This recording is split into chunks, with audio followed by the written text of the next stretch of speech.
बिस्मिल्लाहिर्रहमानिर्रहीम। मैं अब्दुल बासित एडवोकेट कानून की निगाह चैनल के ज़रिए से आपके मसाइल को हल करता हूं और आपको कानून से आगाही देता हूं।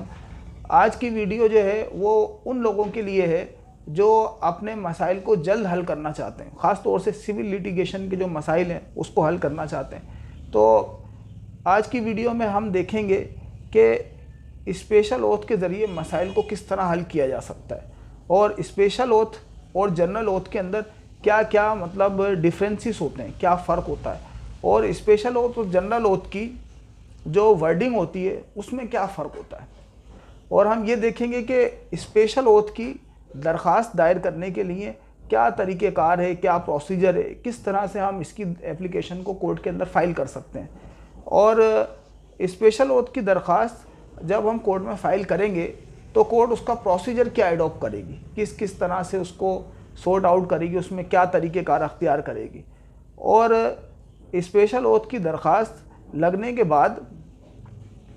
डिफेंस के अंदर अगर आप होते हैं तो आप क्या प्ली ले सकते हैं, किस तरह से अगर आप उससे बचना चाहें तो उससे बचने का क्या तरीक़ेकार है,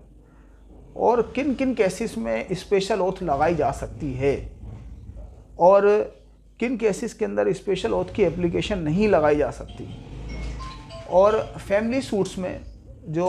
ख़ास तौर से डावरी आर्टिकल के केसेस होते हैं, डावर के केसेस होते हैं, उन केसेस के अंदर हम जो है वो स्पेशल ओथ की एप्लीकेशन लगा सकते हैं या नहीं लगा सकते। और हम ये भी पढ़ेंगे कि 1981 के अंदर जो इसमें अमेंडमेंट आई थी उस अमेंडमेंट का असर क्या हुआ है, और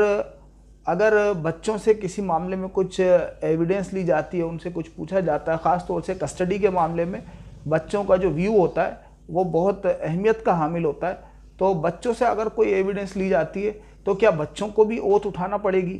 या नहीं उठाना पड़ेगी, यह हम आज की वीडियो में देखेंगे।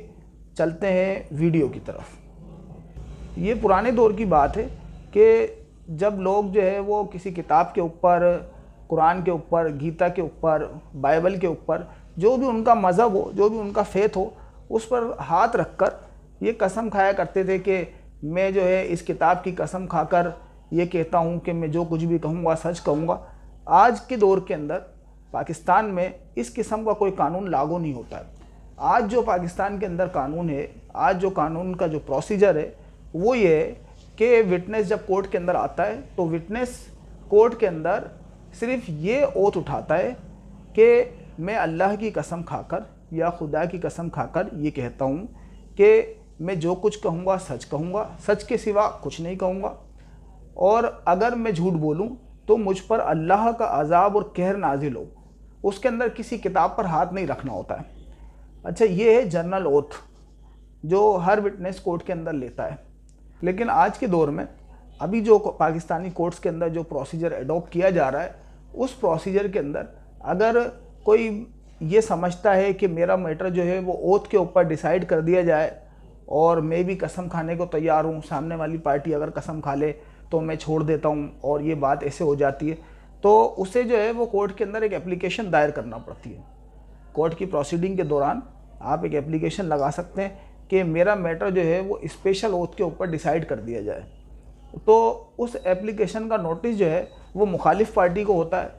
मिसाल के तौर पे डिफेंडेंट ने एप्लीकेशन लगाई तो डिफेंडेंट की एप्लीकेशन का नोटिस जो है वो प्लेंटिफ को होगा, और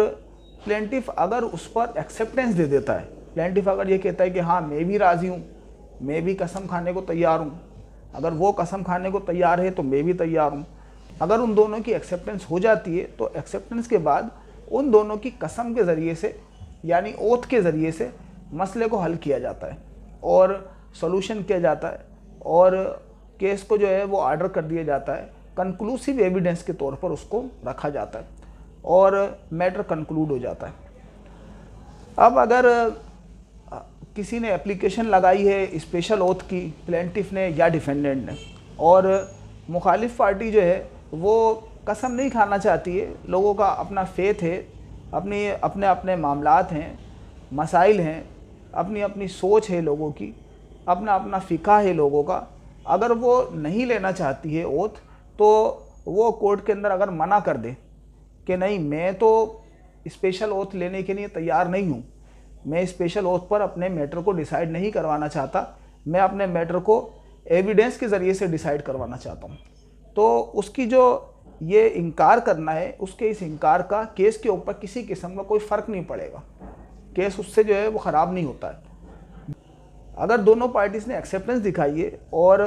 एक पार्टी ने एप्लीकेशन लगाई, दूसरी पार्टी ने जो है उसको एक्सेप्ट कर लिया और एक्सेप्ट करके कहा कि ठीक है मेरे मैटर को आप ओथ के ऊपर डिसाइड कर दो,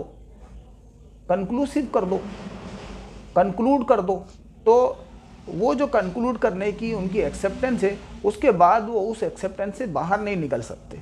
वो एक तरह का एग्रीमेंट हो गया उनके दरमियान में कि इस मैटर को इस तरह से डिसाइड किया जाएगा। अच्छा, इसके अंदर कोर्ट जो है वो ओथ लेती है और ओथ के ऊपर मामले को कंक्लूड कर देती है, ख़त्म हो जाता है मामला। अच्छा, अगर जो है वो आप किसी दूसरी पार्टी को ये मौका देते हैं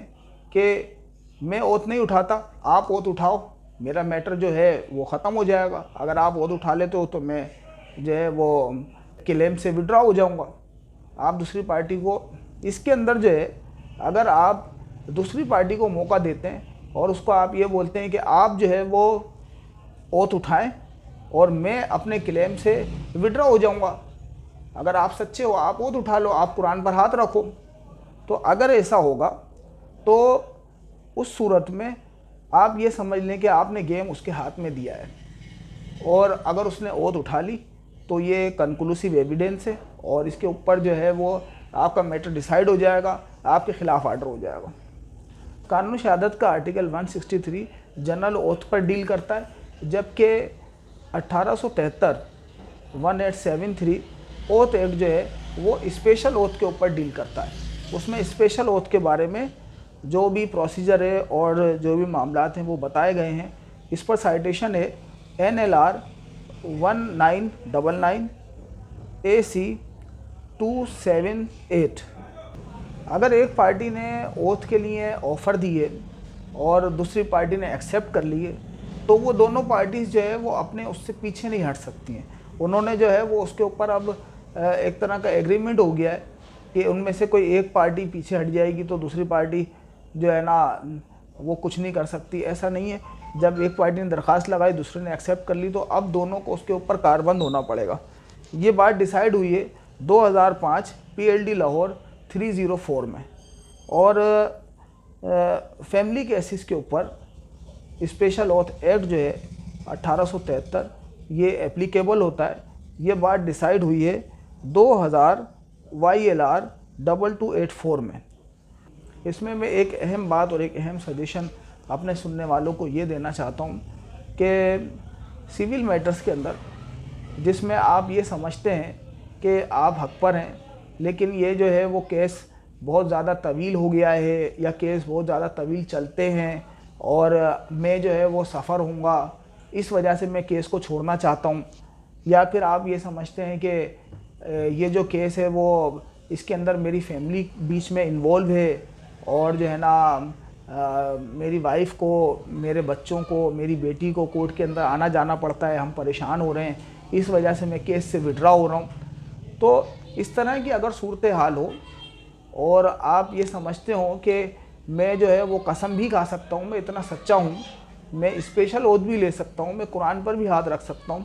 तो आप जो है वो इस तरह के मैटर के अंदर बजाय विड्रा करने के आप उसके अंदर स्पेशल ओथ की एप्लीकेशन लगा दें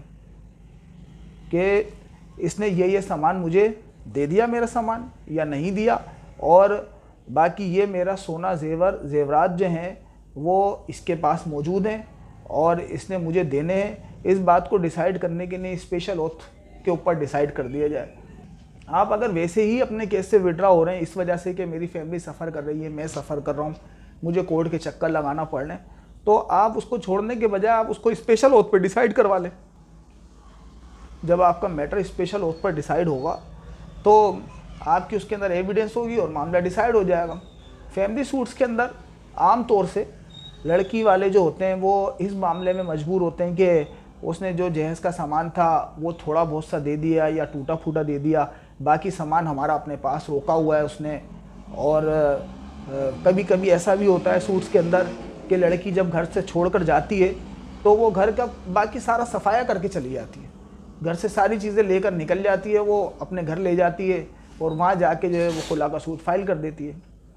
अच्छा, लड़का ये सोच रहा होता है कि मैं जो है वो इस फैमिली कोर्ट के अंदर तो कुछ कर नहीं सकता हूँ, मुझे सिविल सूट लगाना पड़ेगा और सिविल सूट के अंदर पता नहीं कितना टाइम लगेगा और किस तरह से मामलात होंगे। तो वो स्पेशल ओथ की एप्लीकेशन लगा देता है उसके अंदर कि स्पेशल ओथ के ऊपर इस मामले को डिसाइड कर दिया जाए। वो स्पेशल ओथ के ऊपर डिसाइड हो जाएगा। आप जो है वो प्रोलॉन्ग होने की वजह से अगर किसी मैटर में परेशान है और उसको विड्रा करने का इरादा कर रहे हैं सिर्फ इस वजह से, और आप अपने क्लेम में इतने सच्चे हैं कि आप ये सोचते हैं कि मैं कसम भी खा सकता हूँ, मैं जो है वो कुरान पर हाथ रख कर ये बोल सकता हूँ कि मेरा ये क्लेम बनता है या ये जो मुखालिफ पार्टी है इसका ये क्लेम नहीं बनता है, तो आप जो है वो स्पेशल ओथ की एप्लीकेशन लगाएं उसमें और मामले को जल्द अज जल्द सॉर्ट आउट कर लें। Thank you so much.